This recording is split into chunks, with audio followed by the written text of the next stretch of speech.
Ladies and gentlemen, welcome back to the channel. This is TimBnice. So today we are going to continue making 1.17 farms, talking about mechanics, and having a whole lot of fun. And I think we're going to build two farms today, and that's going to be a moss farm and a dripstone farm. So I have been pretty busy here.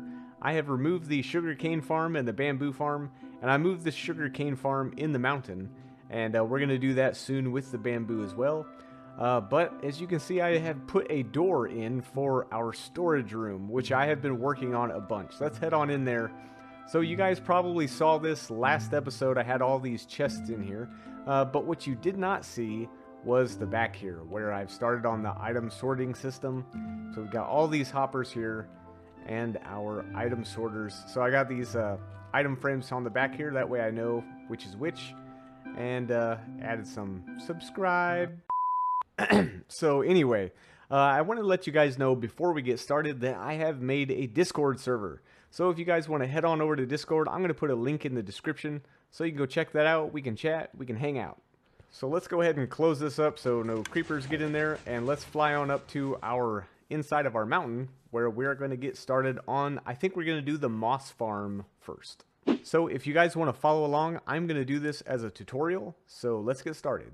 But first, I seem to have lost my redstone box, so I gotta go find it. Okay, to start things off, what we need to do is clear out this mountain. We need about a 9 by 7 area, and then we also need it about 10 blocks tall. Okay, so step 1 of this tutorial is we're going to place 3 blocks right there in a row, just like that.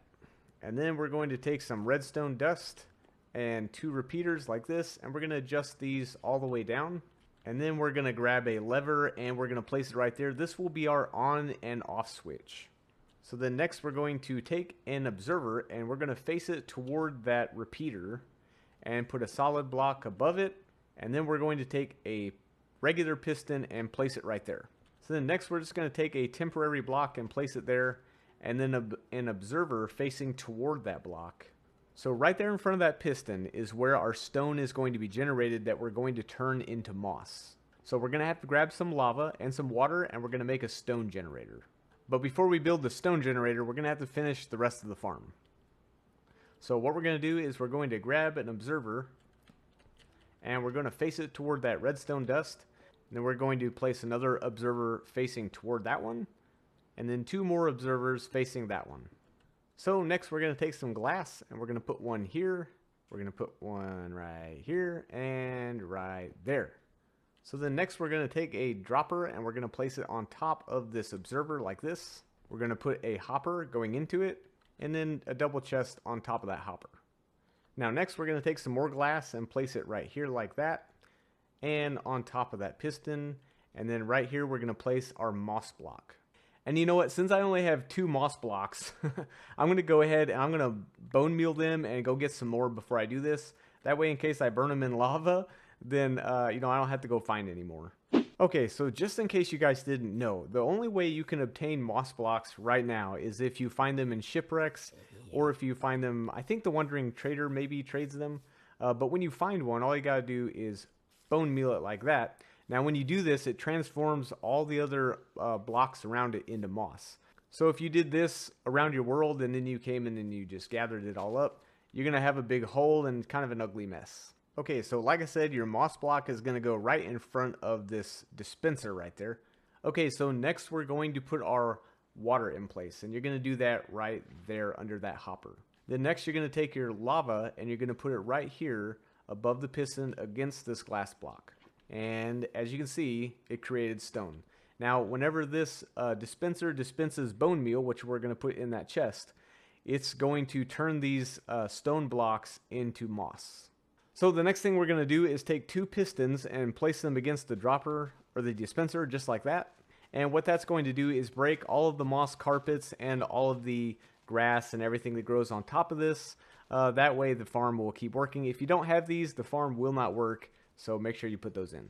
So now we're just going to add a little bit of bone meal and we'll see if the farm works. Okay, I'm actually kind of nervous that this is not going to work, but I'm just going to try it. Let's see. Okay, we got stone coming out. Okay, it's working. It is working. Check it out. So what's happening is this block right here is getting turned into moss. And then when the piston pushes the stone out, it breaks that, and then it's going to fall down in here where we can collect all of our goodies. Oh yeah, and I almost forgot. We're going to have to put something above this lava. That way our drops don't fall in it. And we're also going to put a shield in front of this block. That way when the pistons break it, they don't push everything over here and everything will fall in the water. So we're just going to take a block here and we're going to go like that, and that should be good enough. Actually, you know what? Let's put one more layer right there. Yeah, you may also want to add glass all the way up to the ceiling. That way your drops don't get stuck like this. So this thing does use quite a lot of bone meal, but it does give you really good rates. There may be better ones out there, but this one's pretty small, so I like it. So if we check in our chest over here, yeah, we got quite a bit. We got a whole stack of moss blocks, we got moss carpet, we got seeds, and we've got the flowering azaleas and the regular azaleas. So the next farm I want to try to build is a dripstone farm, and these things can be pretty slow, very slow in fact. So we're just going to have to be patient, but we'll try to build it as best as we can. So at the beginning of last episode, you probably remember that I think I lost all of my bees, and I don't really know how they got out, but I'm going to try to investigate this a little bit and see what happened, because they are gone. They're all gone, and I had bees in every single one of these hives too. So if we just push F3G, we're going to see that these bees are actually all in the same chunk. So what is going on? Alright, I guess we're gonna break in and we're just gonna have a look around. I don't hear any bees. So yeah, it's pretty strange, but if you guys have any idea how my bees disappeared, please let me know in the comments, because it took me forever to get all those bees. Now I'm gonna have to go find more. So let's head back to the storage room and we'll grab our dripstone blocks and a couple other goodies that we're going to need, and we'll get started on our farm.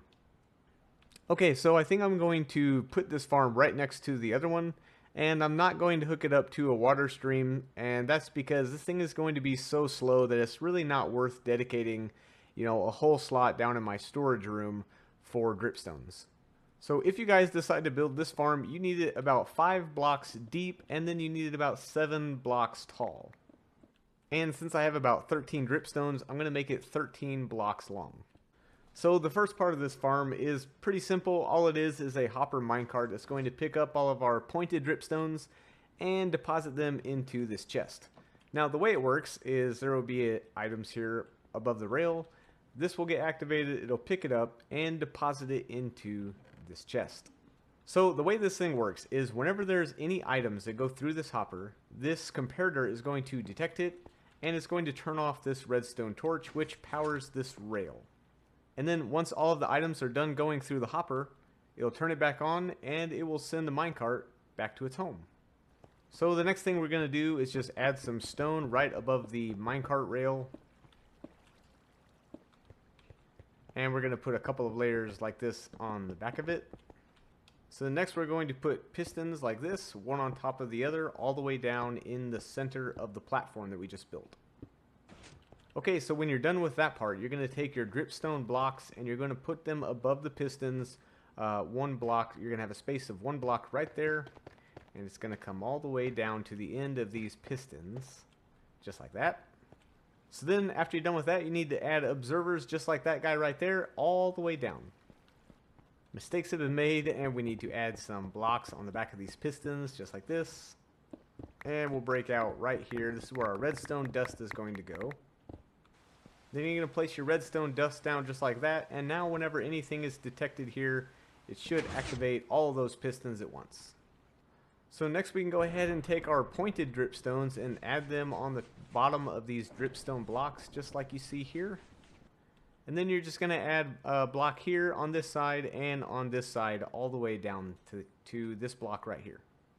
So then you're going to add your water source blocks all the way down to the other side. And then next you want to add a front to it. That way your dripstones won't pop out here and they'll all go into your chest. Okay, so the only thing we have to do now is add a way to activate this powered rail under this minecart. Whenever this observer detects anything going on up there, it'll activate our minecart, it'll pick up everything. And I just realized that this is not in the right spot. There's no way that this hopper minecart is going to pick that up. So we're going to have to move this over, and then we'll figure out a way to power that rail. Okay, so I think all I have to do is probably just add an observer right there, and then put some redstone dust down there, and whenever that observer detects the piston moving, it'll activate this rail and then send it off to the hopper. So okay, let's go ahead and give it a test and see if it works. No, it didn't work. Alright, gonna have to figure out something else. Okay, no, this should work now. All we gotta do is push that in, and there it goes, finally. So I put some redstone in there, and once it's done unloading it, it's gonna send it back, and here's the redstone. Now, the reason there are two sets of pistons here is because whenever these drip, they're going to actually make new dripstones on the bottom, and of course these are called stalagmites, and those are obviously stalactites. So they're going to make new ones at the bottom, and when they do, these observers are going to detect this anytime this makes an update, and it's going to break both the top ones and the bottom ones. But like I said earlier, these things are very, very slow, so you're going to have to be patient whenever you're building one of these and waiting for your dripstones. You know, you might actually even get more if you just go look for them in a cave, but we know we like to do farms. But guys, that's going to wrap it up for the end of the episode. I really hope you enjoyed it. If you did, please hit that like button. Subscribe if you're not subscribed. And don't forget, go ahead and check out my Discord channel when you get a chance. Guys, remember, take care and be nice.